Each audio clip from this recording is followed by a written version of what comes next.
Hello everyone and welcome back for another episode of Gloomhaven Guildmaster.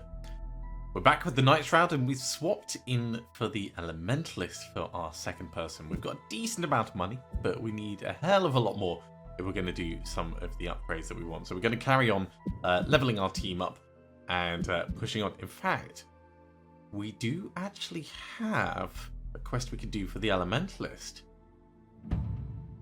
The scrolls in Mudsheep point towards a tower near Silverwick. Go and check it out. Okay.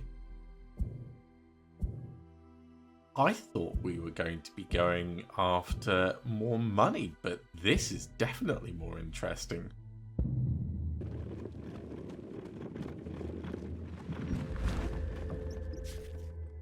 The villagers of Silverwick give you vague directions towards a ruined tower. You soon find yourself stumbling your way up a perilously rocky tract in the direction they pointed. You find you have more questions than answers. Why was Mudsheep bankrupt? Why were the payments being sent to a tower in the mountains? What does this even have to do with swagger? After walking for a number of hours, you may soon have your answers as you crest a ridge and see the tower on the hillside in front of you.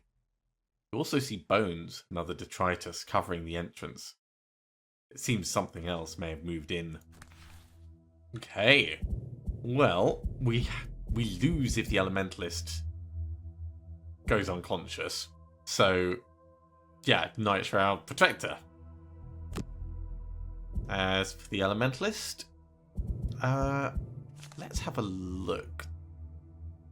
Most of the things we're going to be using don't have much in the way of experience. Some of them do, but it's certainly not a guaranteed thing. It's like situational effects. So layabout seems likely. Let's go for that.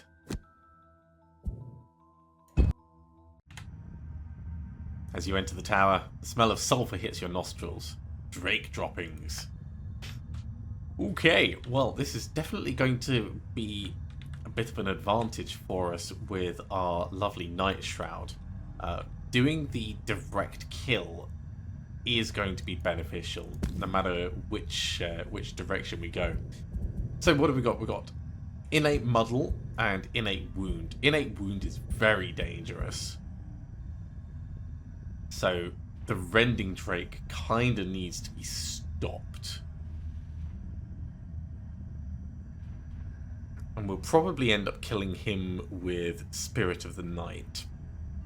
So if we're not killing him with Spirit of the Night right now, let's assume we're going to do Cloak of Shade to stab and poison you.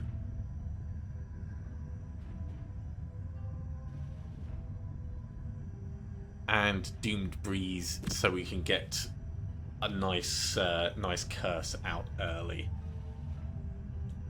And this seems like a fair enough start for the Nightshroud. Over on the Elementalist, it would be great to have a stun out. How far can the Drake normally move? We don't really have access to that information at the moment. We can go invisible on the Elementalist, should we need to.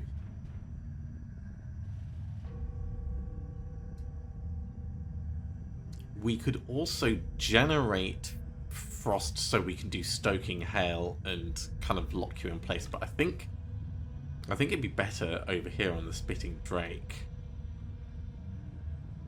Range 3, 1, 2, 3. Yeah.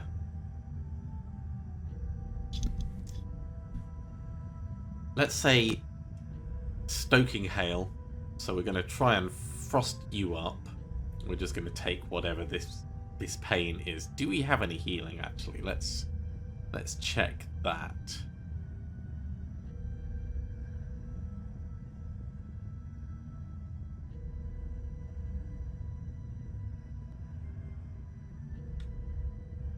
Not really.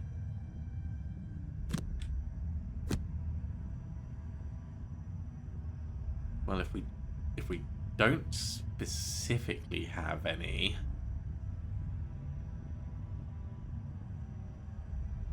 We're going to have to just be a little bit careful.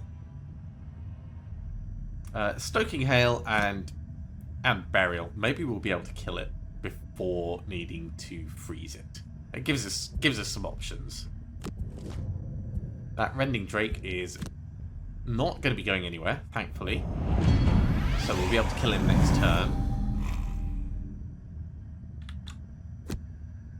Let's step on in, skip the movement, get the curse on, get a nice bit of poison on this guy.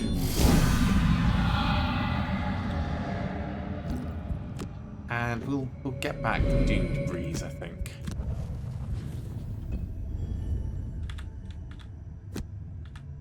Let's just hammer this guy. We don't need to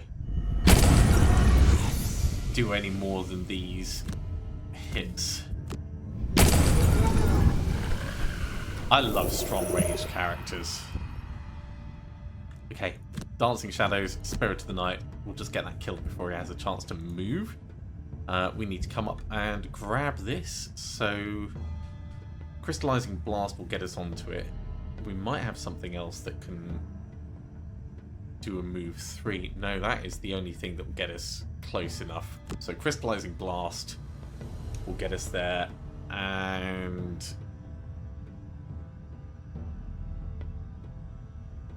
let's say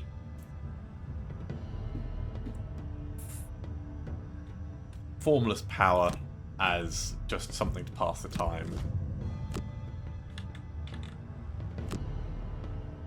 So step on in. Direct murder.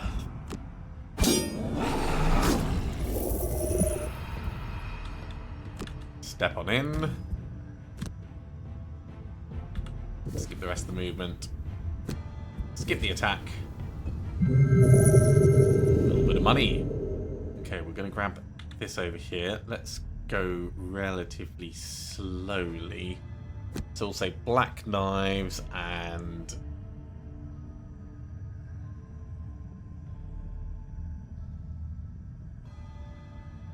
Wings of the Night. We can allow ourselves to be invisible at the end of this turn.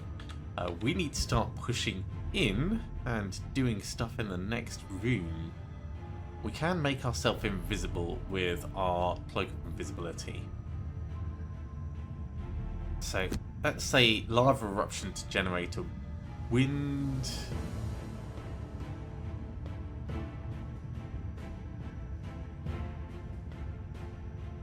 So that's going to move us in and generate wind, and we're probably not really going to be in range for anything.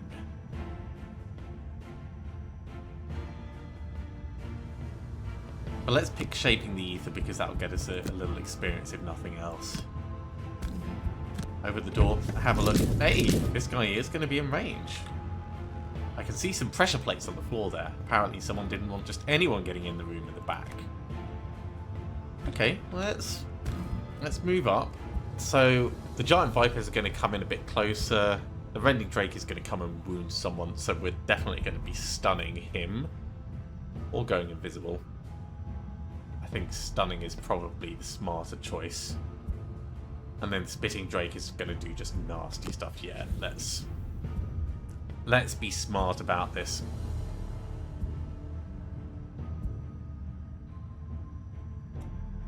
I think if we generate Frost and hit him, he'll be stunned enough, and we can save the Wand of Infernos for putting a wound on a group.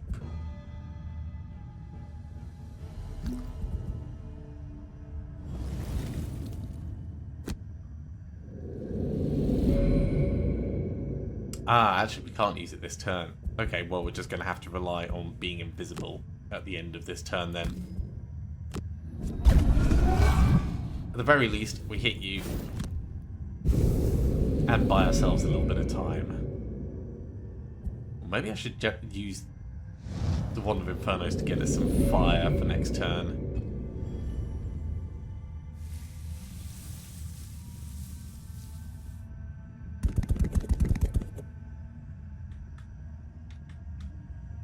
Well, we can get close to this guy and stab him, but I'm going to get the money because that money is going to be very useful for us.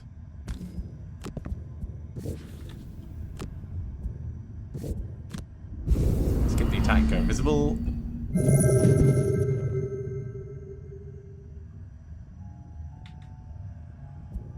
Okay, because we're invisible, going slow makes a lot of sense for us. We'll do Silent Force. And that's going to be attack 5, which would be very nice. Probably enough to kill him, actually. So do we have anything that's... Doomed Freeze will get us up to him. That's great. Over here, we really want to go as slow as we can, but that's not very slow.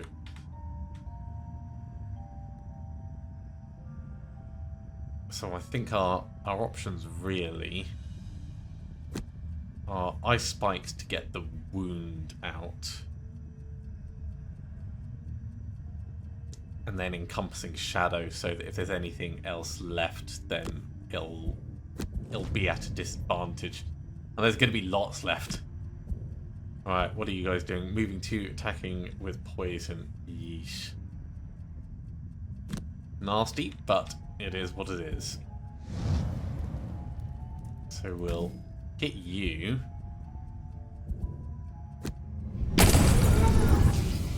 He'll at least die. He's going to move 2.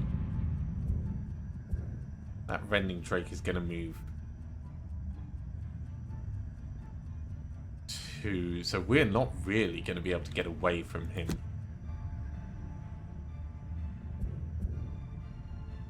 Unless we move up here, and if we move up here, we're directly in line for the poison. But poison is better than a wound.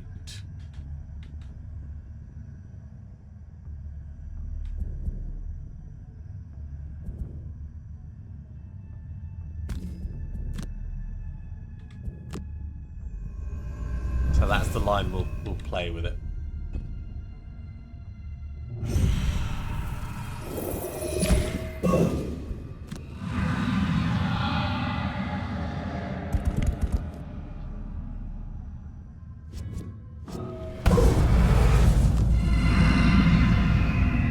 Muddle's unfortunate, but it is what it is.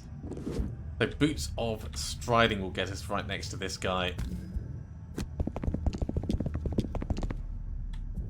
Skip the rest of the movement, get the curse on him. And we will hit him. And push him back for good measure. Oh, didn't need to push him back. Armor of the Night, Grim Sustenance.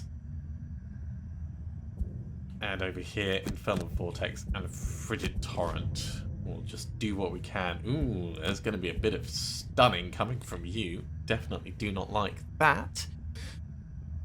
Frigid Torrent. It is something to target right next to us. Didn't quite get the guy. But we can back up. You would still be able to reach us. You wouldn't be able to reach. So it's worth us stepping back.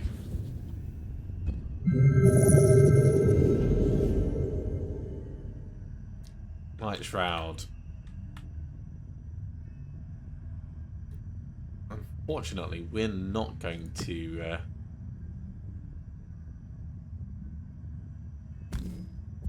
really be able to make this work the way I want. Let's come up, skip the attack, go invisible.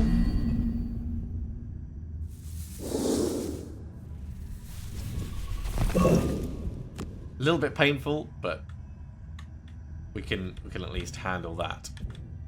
Short rest for the Nightshroud. Losing Cloak of Shade. Not keen on it, but it is what it is.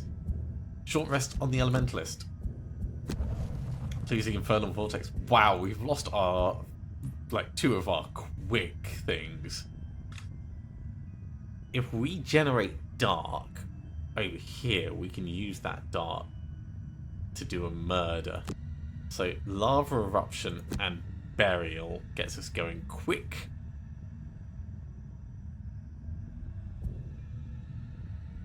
and generates a dark. Spirit of the Night we can use to kill as long as we move 3. So Doomed Breeze and Spirit of the Night, except we need to be moving after. So I guess we're waiting for him to come a bit closer to us and hoping it's good enough. Let's do it that way round. And he should come closer. We might get poisoned.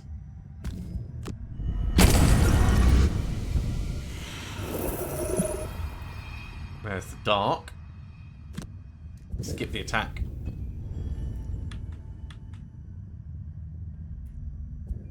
Yeah, he's moving even slower than us.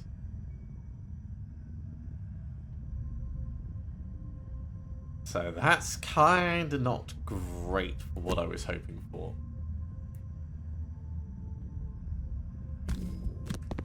We'll just have to take the damage, but we may as well give him disadvantage with the muddle.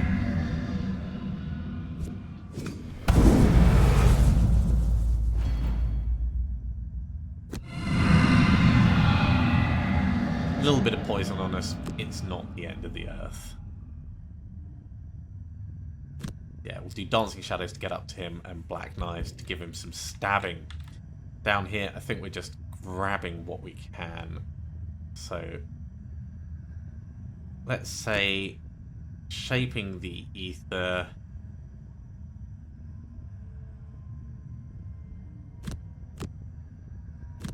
And stoking hail just to move and grab some money.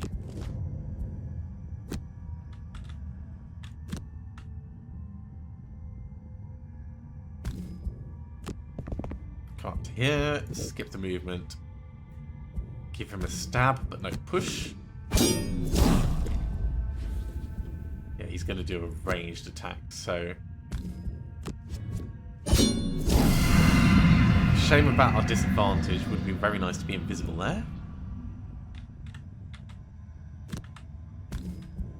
Just come and grab this.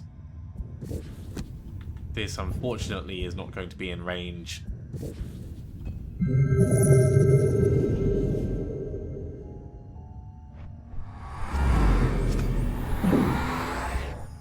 Let's retaliate and kill him.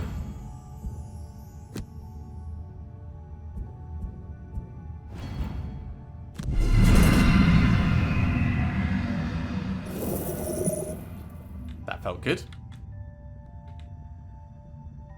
We'll move past this onto the other one, I think. If we can move at least 3, yeah, crystallizing blast will do. We'll grab that.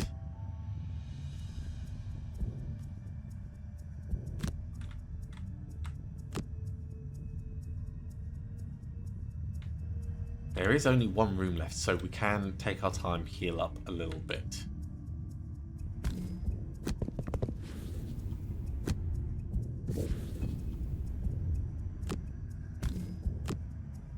Round we come. Skip the rest of the movement. Skip the attack and grab this.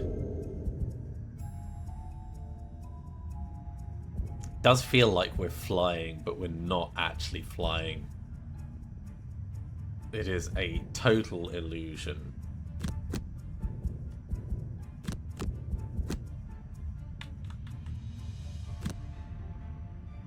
Okay, we'll just start moving towards that next switch.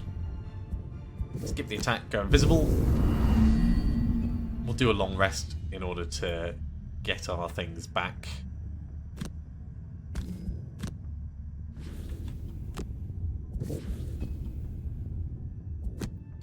So long rest, that'll get rid of our poison, and we'll get our equipment back.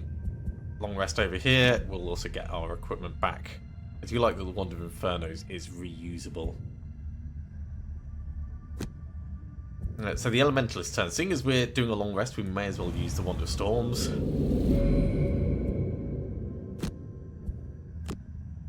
And we will lose...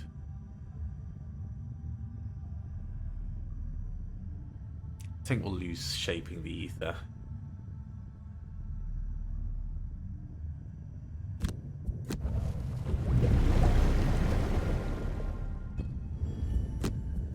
And back here, probably will lose black knives.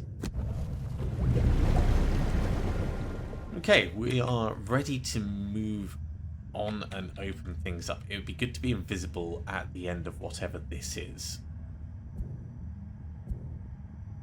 So let's say Wings of the Night and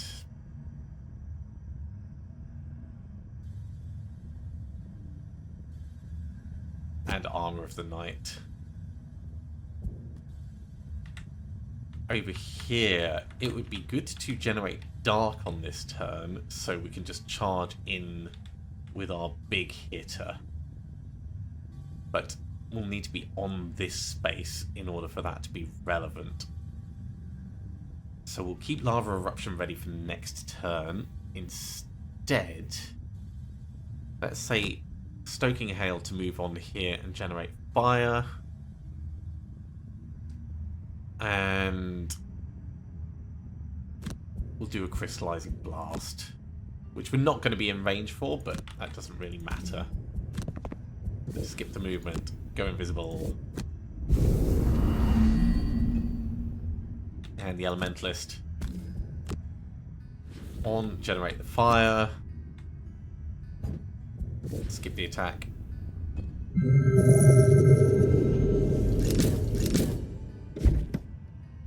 The door opens into a library, which is still in reasonably good condition. This may hold the answers you seek. I think we need to deal with golems first. Yeah, 3 golems in here, that's not really bad.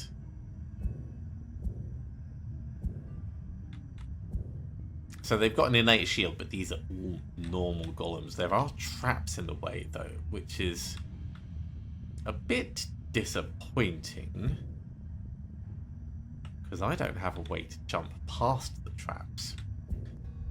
Let's go really slowly. Silent Force, Spirit of the Night. Potentially we'll move up to wherever one of these has gone to and start eliminating them. We'll go really slowly down here with Burial to generate the dark we need for the murder. And then Formless Power, I think.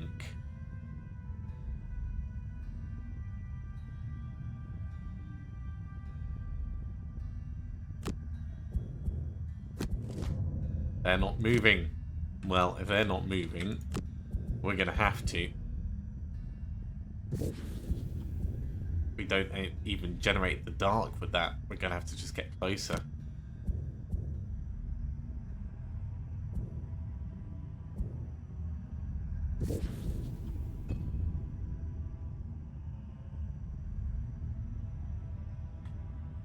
Well, seeing as they've moved, at least we can take advantage of the Silent Force and do some damage to them. Let's get in and over here. Take the damage.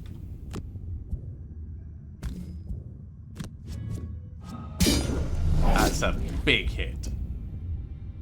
Okay, we want to be invisible again at the end of this turn. Dancing Shadows, Grim Sustenance. We need to come and catch up. So it's going to be anything we can to just move closer. Golem's going to suffer some damage. Cool.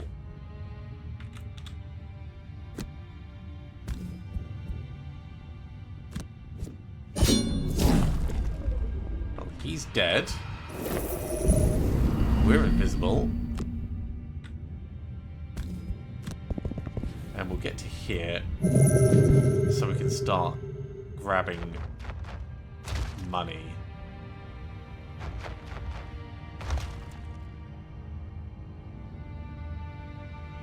Yeah, these don't have the range that I would like.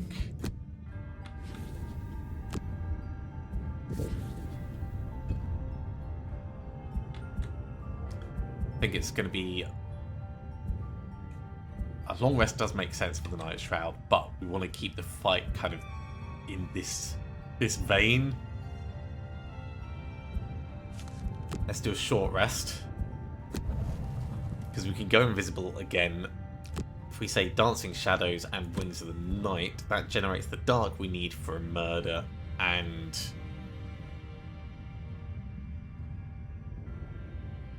allows us to be invisible.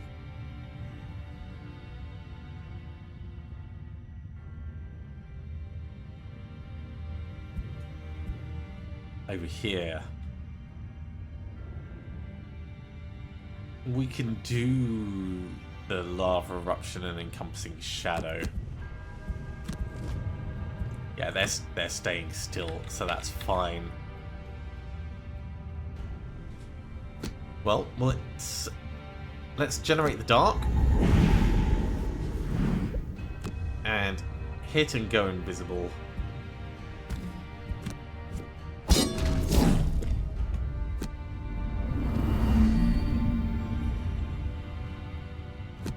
We will step a little bit closer over here. Actually, if I do this, no, I can't target myself. That's a shame. Well, let's generate the fire. Let's generate the air anyway. Okay, Doomed Breeze, Spirit of the Night. That's going to kill you. Long rest over here, so we get some healing back. It's going to give us some time to do some looting as well. They're doing ranged retaliate. That's fine for me, actually, because we're not going to get hit by retaliate when we murder him, because he's just going to die instantly. And I will step over here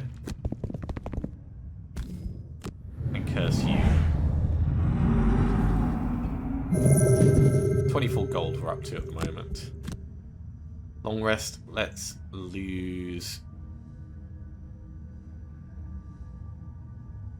Really want the ice spikes onto him.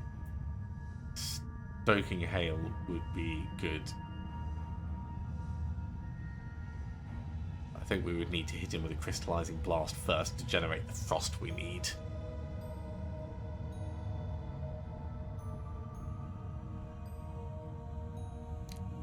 Let's lose Frigid Torrent for now.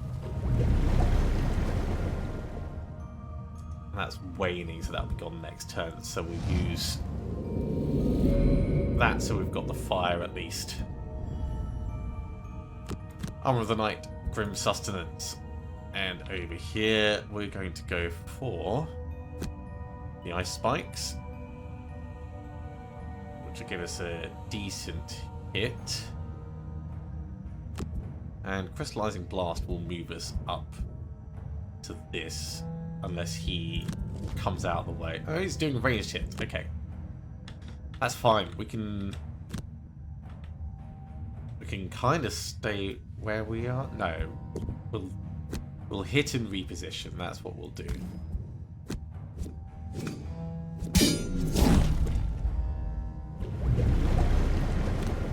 So go invisible to help out. Come back over here.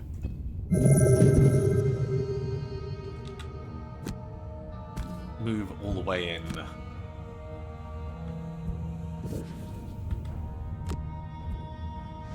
Consume the fire. No damage, but it gets a wound on him. And we'll generate for the next turn.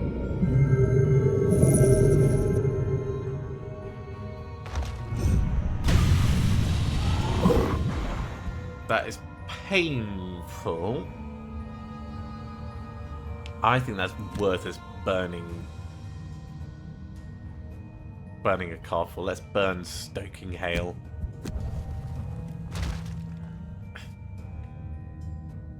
Okay, short rest on the Nightshroud.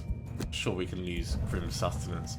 We'll do Doomed Breeze to get a plink on this guy, and Wings of the Night to back up and grab that. Over here, we're going to go for Burial and Formless Power, I think. Try and hit him with a lot of big things.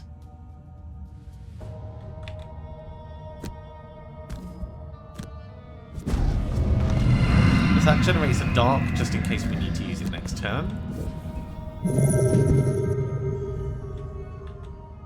This will also generate a dark.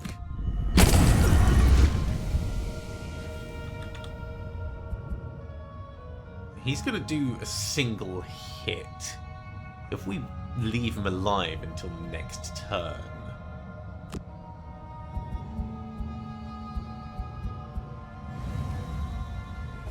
that's likely to kill him.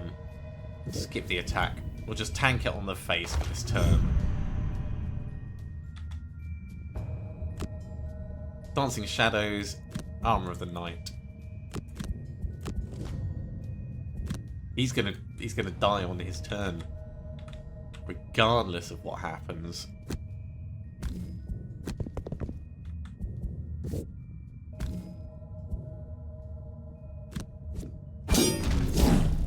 It's not quite enough to kill him.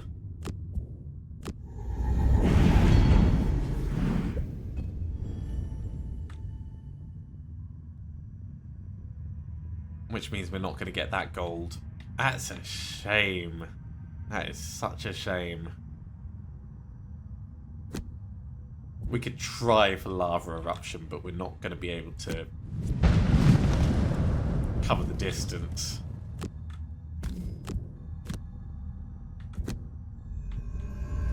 Oh well, at least we found the library. And 33 gold is not a bad amount.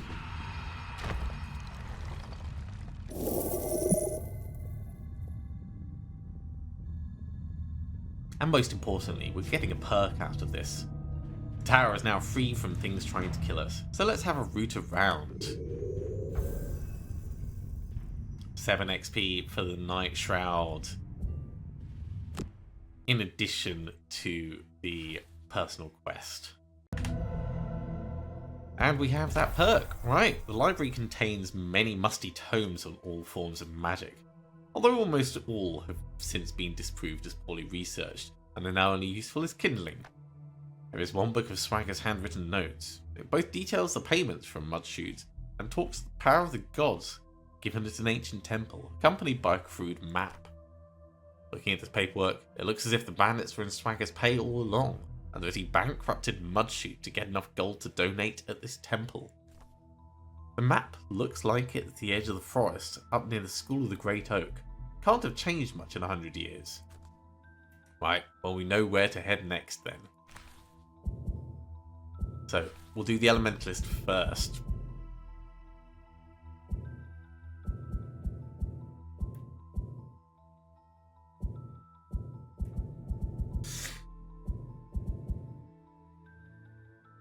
Swapping over the +0s does feel like a good choice. Getting a stun in there could be very useful. Let's do the blizzard this time.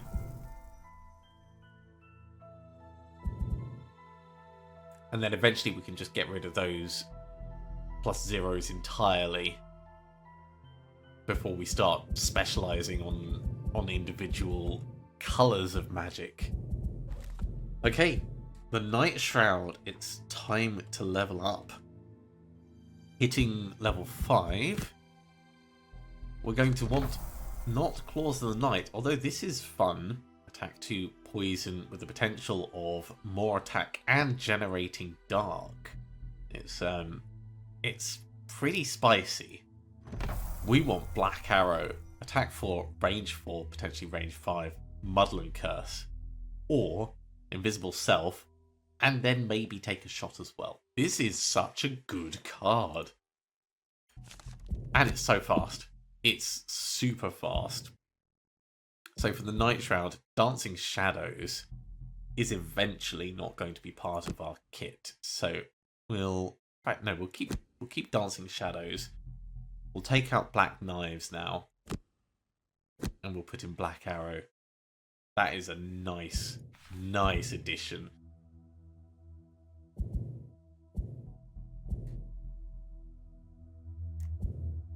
We could start on the Umbra stuff.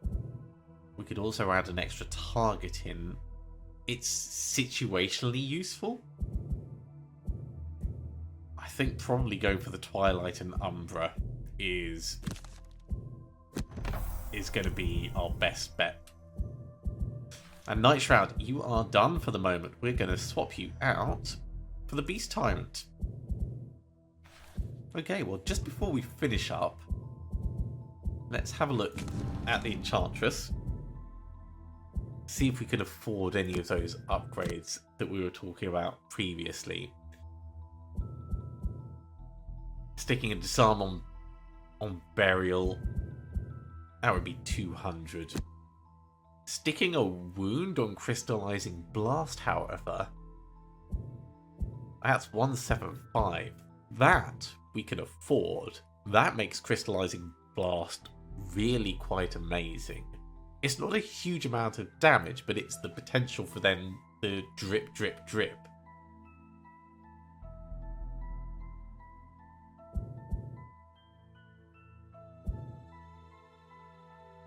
I think we'll do that. Crystallizing Blast, you have been upgraded. And of course, on the Beast Tyrant, we do want to add an extra target here just as soon as we can. This would have been like another alternative, but this is the next one I think that we should be saving up for. Ancient Ward. Attack 2. Wound. Target 3. Disarm. Range 4. It's got the potential to be really quite amazing when you get it up there. But that is going to take more money. Okay. Right, last thing to do is just make sure that scroll of power is all ticked off. And I think we are in a good place to finish up there. So thank you very much for coming along, everyone. I do hope you have enjoyed this. As always, if you have, be sure to give a big thumbs up. If you haven't subscribed to the channel, go ahead and do so, and you'll be told when the next episode goes live. Otherwise, I'll see you next time for some more Gloomhaven Guildmaster.